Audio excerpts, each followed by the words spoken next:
Hello दोस्तों, मेरा नाम है ज्ञान प्रकाश और स्वागत है मेरे यूट्यूब चैनल ज्ञान प्रकाश पे।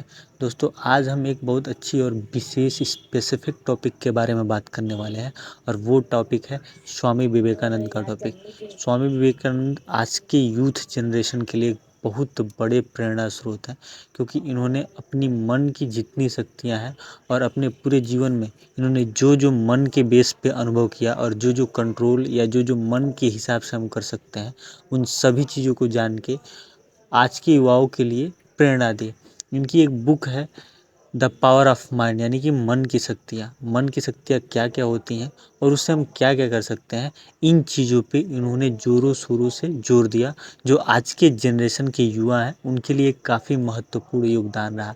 तो चलिए हम उस बुक के कुछ इम्पोर्टेंट टॉपिक को उठाते हैं और इसके बारे में पढ़ना शुरू करते हैं कि इनके कहने का मेन मोटिव क्या था और वाकई में जो इन्होंने कहा था उसमें कितनी सच्चाई है। ये बुक लिखी गई है स्वामी विवेकानंद द्वारा दिए गए अमेरिका में जो भाषण उन्होंने दिया था, उन्हीं भाषण को इनके बुक में दर्ज किया गया है और इसका नाम दिया गया है द पावर ऑफ माइंड। इस द पावर ऑफ माइंड में स्वामी विवेकानंद ने अपनी लाइफ में जो ऑब्जर्व किया था और योग और साधना से और विभिन्न तरीकों का यूज करके अपनी मन की शक्तियों को जितना वो जान सके, अपने माइंड पावर को जितना वो यूज कर सके, उन सभी चीज़ों को इस बुक के अंदर मेंशन किया गया है। और यही नहीं, इन्होंने जो चीज़ मेंशन किया है उसका एक पुख्ता सबूत और एग्जैक्ट एग्जाम्पल देते हुए किया है, जिसको ना मानना बहुत ही मुश्किल है। और मुझे लगता है ये आज की यूथ जो है, मॉडर्न टाइम के यूथ है जो साइंस पढ़ते हैं या मॉडर्न हो गए हैं पूरी तरह, उनको ये बात माननी ही पड़ेगी, क्योंकि इनकी बात में इतना लॉजिक है, इतना तर्क है, वो भी एग्जाम्पल के तहत। और कैसा एग्जाम्पल, वो साइंस के एग्जाम्पल पे, जिससे आज का यूथ मना नहीं कर पाएगा। तो चलिए पढ़ते हैं इन्होंने अपने बुक में या अपने लाइफ में क्या क्या ऑब्जर्व करके लिखा गया है या लिखा है। ये लिखते हैं दोस्तों, इन्होंने अपने लाइफ में बहुत सारे ऐसे डिवाइन यानी कि अद्भुत चमत्कार देखे हैं और उन्हीं चमत्कारों से अपनी जीवन की शुरुआत की। इन्होंने अपने बुक में लिखा है, इन्होंने एक ऐसे आदमी को पता चला, इनको एक बार ऐसे आदमी को पता चला जो दूसरे की मन की बात को जानता है। तो इसके लिए इनके दोस्त और ये कुछ लोग वहाँ पर पहुँचते हैं कि वाकई में वो बंदा सही में उनके मन की बात जान पाता है कि नहीं। इसके बाद उनको ऑब्जर्व करने लगते हैं और ये आपस में बात करते हैं और घर से ही चिट्ठियाँ लिखते हैं अपने अपने मन की बात और लिख के लेके जाते हैं। और जैसे ही उस आदमी के पास पहुँचते हैं, वो आदमी इनकी लिखी हुई चिट्ठियों को अपने आप पढ़ने लगता है, क्योंकि स्वामी विवेकानंद ने अपनी चिट्ठी में संस्कृत भाषा यूज किया था और उनके कुछ दोस्त थे जिन्होंने अरबी भाषा यूज किया कर अपनी चिट्ठी में लिखा था। और उन सारे संस्कृत और अरबी भाषा को वो बिना पढ़े बिना देखे जेब में रखे हुए थे स्वामी विवेकानंद, उनके दोस्त, उनको पढ़ देता है। सडनली ये सरप्राइज हो जाते हैं कि ऐसा कैसे हो सकता है, इनको बिलीव नहीं होता है। लेकिन कुछ टाइम बाद ये फिर दोबारा वहाँ जाते हैं और इस तरह के और कई प्रयोग करते हैं उसके ऊपर। बाद में ये सिद्ध हो जाता है कि वाकई में उस बंदे के पास ऐसी कोई ना कोई शक्ति है जिससे वो पता लगा ले रहा है कि वो उस चिट्ठी में क्या लिखा है, और जो भाषा उसको नहीं आ रही है जैसे कि संस्कृत और अरबी, उसके बारे में भी वो पढ़ के बता दे रहा है। तो ये कैसे हो सकता है, ये कितना ऑब्जर्वेबल है। ये चीज़ स्वामी विवेकानंद ने पहली लाइन में उन्होंने लिखा है। अब दूसरी लाइन में इन्होंने दूसरा घटना ऐसे बताया है कि ये हैदराबाद में होते हैं और हैदराबाद में किसी एक ब्राह्मण के बारे में इनको पता चलता है जो कहीं से भी किसी वस्तु को मंगा सकता है किसी के भी कहने पे।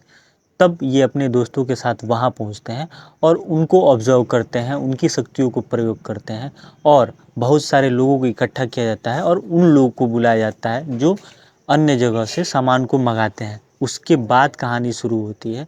उसके बाद बहुत सारे लोग इकट्ठे हो जाते हैं इनको देखने के लिए और उस आदमी से तरह तरह की चीज़ें मंगाने के लिए कहा जाता है। उस आदमी से ये अंगूर, आम और अन्य फल की मांग करते हैं। कुछ समय बाद ही वो आदमी ऐसी चीज़ों को ला देता है। फिर भी इन लोगों को विश्वास नहीं होता है कि वाकई में ये चीज़ें सत्य हैं और वो आदमी ला सकता है। इसके बाद वो अपनी संतुष्टि के लिए उस फल को खा लेते हैं और उस फल की स्वाद बाकी के फल के स्वाद के जैसा एकदम सेम मैच करता है, जिससे ये पता लग जाता है और बिलीव हो जाता है कि वाकई में ये चीज़ सत्य है। ऐसी घटनाओं को जिक्र किया है स्वामी विवेकानंद ने। अब इसमें सोचने वाली बात ये है दोस्तों, एक आदमी अपने मन का यानी कि माइंड का यूज करके दूसरे के माइंड के बातों को पढ़ सकता है, दूसरे को लिखी हुई बातें कोई पढ़ सकता है, जान सकता है। जिसको संस्कृत नहीं आता है, जिसको अरबी नहीं आता है, वो कैसे जान सकता है? और एक आदमी एक जगह खड़ा रह के कहीं से भी अंगूर और आम कैसे मंगा सकता है? ये एक तरह का इम्पॉसिबल चीज़ है।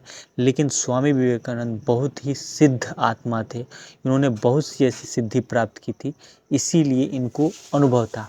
और ये कहते थे कि हम जो भी बोल रहे हैं ये अपने अनुभव से बोल सकते हैं, और एक साधारण आदमी इसको गलत कभी नहीं कह सकता और कहना भी नहीं चाहिए, क्योंकि ये इस वर्ड और ब्रह्मांड के बारे में कुछ भी नहीं जानता।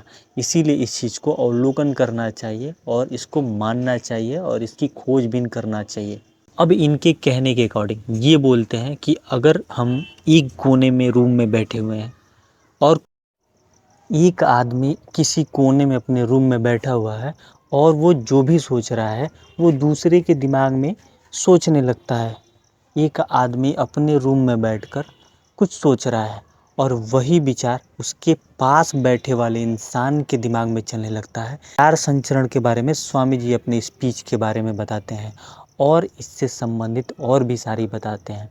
ये बोलते हैं कि हमारे दिमाग में इतनी पावर है, इतनी पावर है कि वो ब्रह्मांड में जो चाहे वो कर सकता है। हमारा दिमाग इस संसार में जितने सारे व्यक्ति हैं उन सब के साथ जुड़ा हुआ है और ये दिमाग पूरे ब्रह्मांड से जुड़ा हुआ है। तो अगर हम अपने दिमाग को पहचान लेते हैं और इसका सही इस्तेमाल कर लेते हैं तो हम जो चाहें वो अपनी इच्छा अनुसार कर सकते हैं। और ये शरीर की गतिविधियों पर भी ज़्यादा फोकस करते हैं।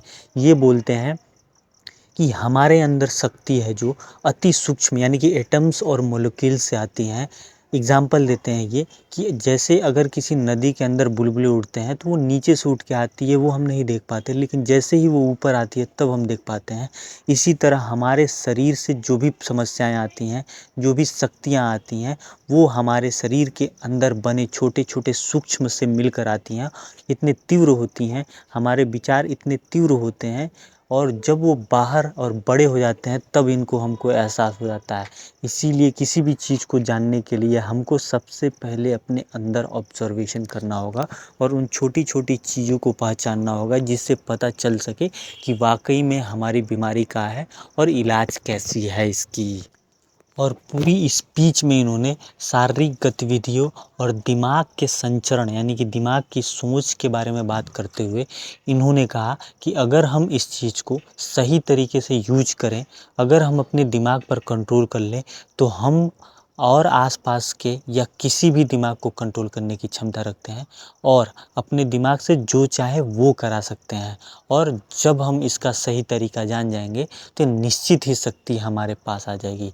लेकिन इसके लिए सही तरीके और लगातार संघर्ष करने की ज़रूरत है और अपने आप पे सच्चे प्रेम होने की दिखावत है। तो इस बात में मोटा मोटी एग्जाम्पल ये है दोस्तों कि अगर हम अपने मन को ऑब्जर्व करें, हमारे दिमाग में जो भी चीज़ चलती है उसको हम देखें, सच्चा बन के देखें, अगर हम संघर्ष करें इसके लिए, अपने आप को समझें, अपने आप को समय दें, लगातार जो भी तकलीफ़ें हैं, समस्याएं हैं उसको सहें और फिर भी निरंतर अपने मन पर काम करें, तो ये करके हम ऐसी सिद्धियां प्राप्त कर सकते हैं और जिससे हम जो चाहे वो कर सकते हैं। और इन्होंने बहुत सारी ऐसी साइंस की एग्जाम्पल दी है जो वाकई में मानने लायक है और आज के मॉडर्न टाइम में जो यूथ है उनको भी मानना ही पड़ेगा, क्योंकि इनके पास ऐसी एग्जाम्पल है। तो इनके कहने का मतलब ये है कि आप अपनी शक्तियों को पहचानो और ऊंचे से ऊंचे स्तर तक जाओ और उन शक्तियों को प्राप्त करो जो सबके पास है। ये प्रकृति ने आपको केवल एक आदमी को नहीं दिया है शक्ति, पूरे इंसान को दिया है, लेकिन इंसान उसको पहचान नहीं पाता, इसीलिए उनका उपयोग नहीं कर पाता। और जब इनका सही ढंग से यूज किया जाएगा, उपयोग किया जाएगा, तो ये शक्तियाँ ज़रूर जागृत होगी और आप अपना कल्याण ज़रूर कर पाओगे। धन्यवाद। वीडियो अच्छा लगे तो चैनल को सब्सक्राइब करिए, वीडियो को लाइक करिए।